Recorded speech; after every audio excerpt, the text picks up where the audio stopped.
I want to first welcome you to the Penthouse Suite interviews. Normally, we'd be doing these interviews in the Penthouse Suites of the Francis Marion Hotel, but given what we're up against in terms of COVID, the entire conference has gone online, and so these interviews have also gone online, and we're doing this through Zoom. And I want to thank you, not only welcome you, but thank you for being willing to be interviewed, especially under such more difficult conditions than we're used to. So thank you very much for that. You're very welcome. Thank you for affording me this opportunity, and full applause to the Charleston Conference and the related teams for keeping this really important event going. So thank you. Thank you. Well, we're glad that we're able to do that. So first, I want to start off, though, by congratulating both you and Emerald Publishing for being named both the Independent Publisher and the Academic and Professional Publisher of the Year at the 2020 Independent Publishers Guild Awards. And I was wondering, can you tell us a little bit about how those awards came about, and what does it take for a publisher to get such prestigious recognition? Oh, thank you. That's a great way to start. It's a big honor for us and quite humbling to be recognized externally. And it really validates for us what Emerald Publishing is doing, the efforts of our global teams, and most certainly our standout authors and editors. The process is quite straightforward. You got to put your name in the hat. And we were thrilled. And I think perhaps the most validating piece for us was the commentary around the recognition. I think the judges really caught on to what we're trying to do at Emerald Publishing, which is to be incredibly creative, very, very innovative, and to really express with clarity what our vision is. We could be sort of resting on our successes, and we've had plenty since I've joined Emerald Publishing. So given the way the world is right now, a feel-good moment, we'll take it. I think we all just took it as a moment to sort of refill our tanks, if you will. So thank you, it was fabulous. And I will say, since I'm on some horn tooting, that we had a really welcome recognition earlier in the year when we were awarded the Open Athens Award. And that was based around a platform that we launched. And as many people know, having been through it, launching a platform from systems architecture, development, to beta, to user testing is no small endeavor. And it felt very validating for us as a company, most certainly for the platform development. We got the award 6 months after launch. So well, that was exciting, equally. Well, congratulations for all of that. Obviously, the folks at Emerald are doing something right to get that kind of recognition. So again, congratulations. Thank you. Now, you also, tomorrow, you're going to be presenting at the Charleston Conference. I think at 1:30, I think you all are scheduled to present. And the title of the presentation is, If Not Now, When?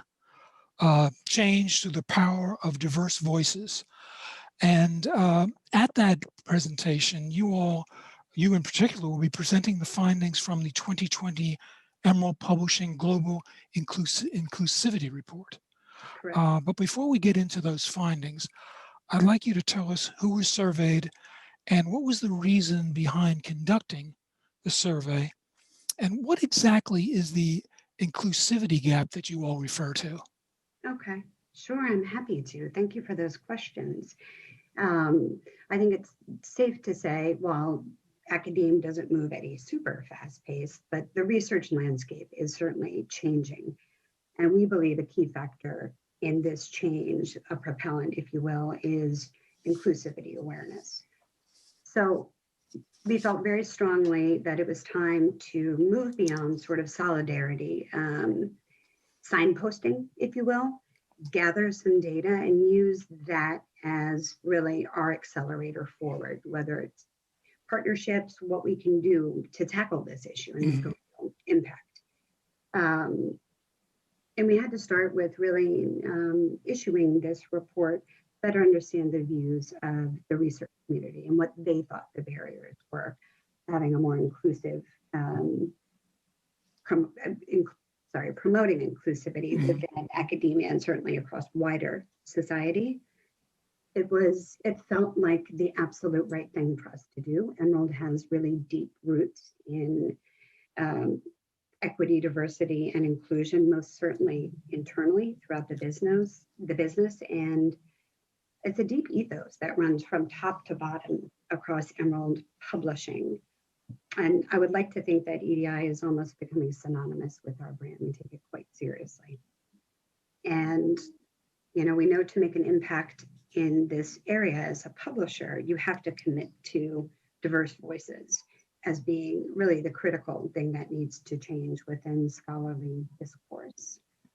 And it's really beyond not just the subject areas and the research that is funded and published and disseminated, but supporting a wider array of diverse voices is really important across gender, race, and, you know, other diversity areas.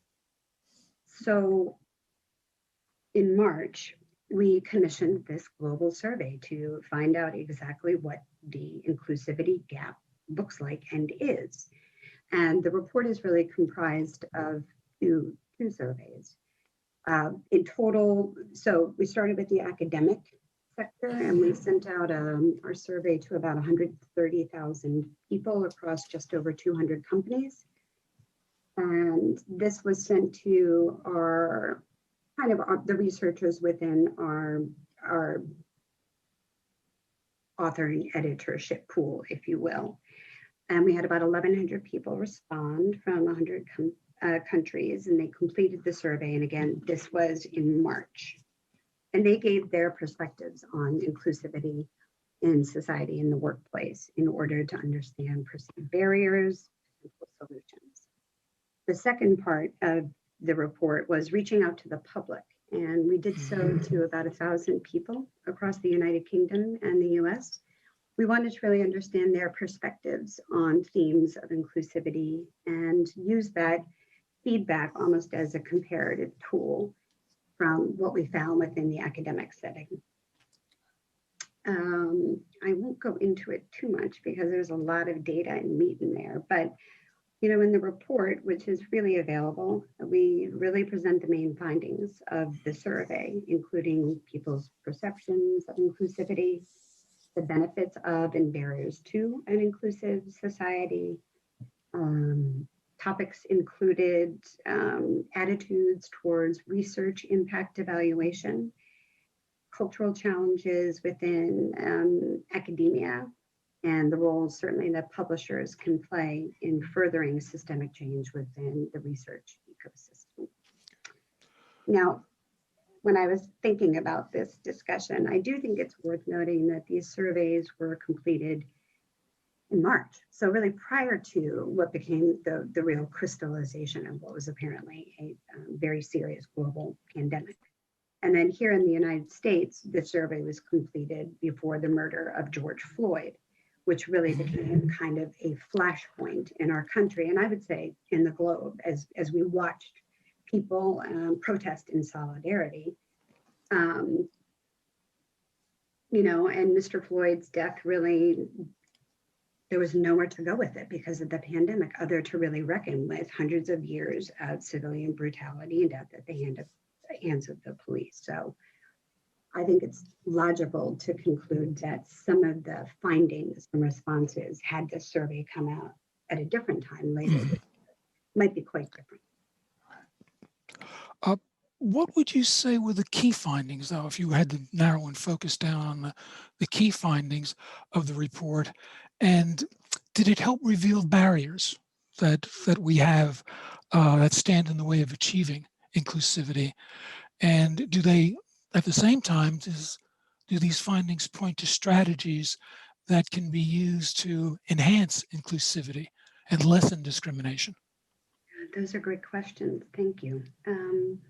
Well, starting with the academic sector, the biggest benefit that academics saw was kind of a top line promoting different ways of thinking. Nearly 90%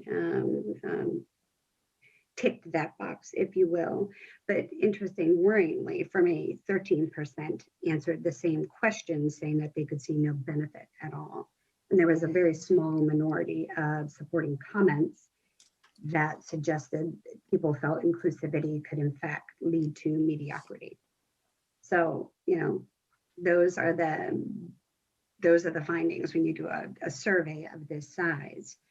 I think it's worth highlighting that 90% of the academics we surveyed ranked inclusivity as super important to them, but they didn't feel that it was quite as important at their institution and in academia in general. About half of those respondents felt that it was quite important to funders. So we can infer from these kind of top line responses that within the academic sector, a lot of people greatly value inclusivity, but feel that the environment that they work in is not reflecting this value. So that was kind of interesting. Overall, the data revealed in many respects what we knew it would at like a super top level. There are perceptions to the clear benefit to inclusivity, but academia seems to lag behind overall. That's interesting. I'm surprised by that, to be perfectly honest. Did the findings point to any strategies that could be utilized to improve the situation? Particularly, it seems like a lot of academics don't feel that in their institutions that inclusivity is a major concern. And I'm wondering if the survey in any way highlighted possible strategies that might help in changing that. Absolutely, we did ask that, and we positioned that against the challenges that the perceptions around an inclusivity gap reveal. Now at Emerald, we have it's been many years in the making, but for us, inclusivity, we use as our signpost a particular sustainable development goal from the United Nations. So that's sort of not our definition, but that's where we align our initiatives around in this area. About 70% felt that one of the biggest things that could happen would be enhancing the knowledge exchange between research, academia, and practice. So that sort of transference to an applied approach to the real people in the world, people like me, who can't always read very sophisticated research outputs, but nonetheless, the topic is important. It moves beyond driving policy and those sorts of things. Other commitment areas that people felt would really help close this gap and sort of be a catalyst for action included the need for more interdisciplinary research, which has been on the rise for many years, certainly across both the sciences and humanities. Interestingly, just a very clear awareness and articulation that academic culture itself is not very diverse or inclusive. And then I think we're seeing this with some big schools, certainly here in the US and at other global institutions, but that really clear cross collaboration across global universities would be an impactful change driver and a lever for this. Getting more specific about the actions publishers could take, did the findings give you any hint as to what strategies the publishers themselves could take in closing the inclusivity gap? And did the findings shed any light as to what libraries could do in that regard? I think we pointedly focused very big pieces of the surveys on those two areas. Really, the intention was to include our entire cohort within the scholarly publishing ecosystem, if you will. In terms of what publishers can do to close this gap, the prevailing answer was remove paywalls, limiting the number of people who can access research. And we weren't surprised by that by any means. Echoed next probably by make related research more discoverable beyond academia. So that's a thing that we kept hearing sort of echoed within the survey findings, that whatever your opinions are on how researchers rely on researchers for tenure and promotion and citations and the ways that impact is measured, it has to leave the ivory walls. it's such an important piece and would be such a contributor to winnowing an inclusivity gap. And really, I think there's going to be kind of an organic acceleration towards open access, which is certainly, I think, going to ramp up here in the United States. Canada as well. Europe has already quite a few sort of massive library and institutional consortia who are already working pretty deeply in this space. But that was one of the key things. And then in terms of the perspective of the library and librarianship, our partners that I've been speaking with this fall, particularly at research intensive schools, are doing everything from revisiting the diversity within their holdings, whether it's subject areas, if they can find this information, really looking at diversity metrics on authorship around race, gender, and other aspects. I mean, this is deep critical work that people are taking seriously to model how they support patrons and faculty and to make sure what they have looks like the real world. I mean, I can only posit that libraries will continue to, in fact, coalesce more strongly around institutional initiatives around diversity, equity, and inclusion. I think it was last week, but I was a really good example of this would be Temple University announcing, I think it's $1 million investment towards anti-racism education and programming. The Temple already has a very sort of vaunted and well-established African-American studies department, but they're putting some funding into expanding their Department of Anthropology. They're also creating a brand new center for anti-racism research. Then going back again to taking all of this work and bringing it out of the academy, they're developing what looks to me like an amazing bridge program for North Philadelphia students. So that to me, like I applaud. Like I can't, when I read that, I thought, there you go. And I think it would make sense that with this initiative, Temple libraries would review their current research publication holdings and as a means of amplifying the whole school's commitment to anti-racism.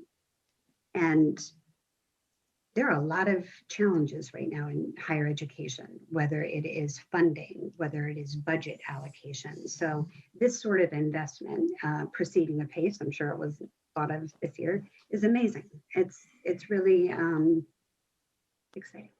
Mm-hmm.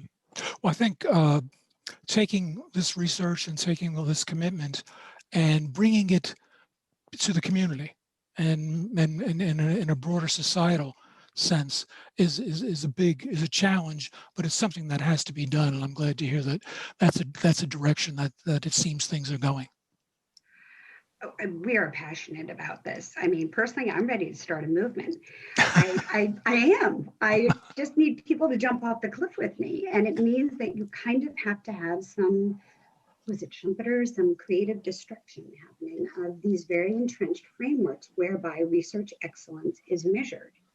You can sign up to be a signatory of DORA, which is trying to do similar things, which is really find impactful ways of letting a funding body know, here's what your support has done, not just within this field or this school.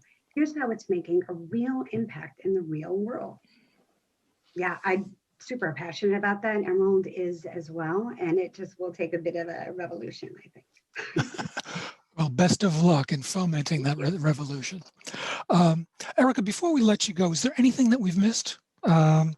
Is there anything that you'd like to add? You know, I think your questions have been perfect for the purposes of this interview. I would just add that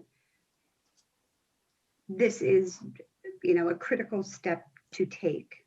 And we're not alone on this. Many other people in this ecosystem have been taking pains to gather data and to do real self-reflection on what they can do. And that's scalable. If everybody does, then the needle will start to move visibly. So there's the workplace equity report. There's lots of partnerships that are happening, and people are tackling this and working together, which I think is inspirational. We do best together. It's going to take a group effort, no doubt, no doubt. So, well, thank you very much, and you really have just whet my appetite for tomorrow's program. It should be very interesting, and I encourage everyone to take a look and learn more about the issues that you're raising with the survey and with the presentation. So, Erika, thank you so much for taking time out of what we know is a very busy schedule to talk to us. We really do appreciate it.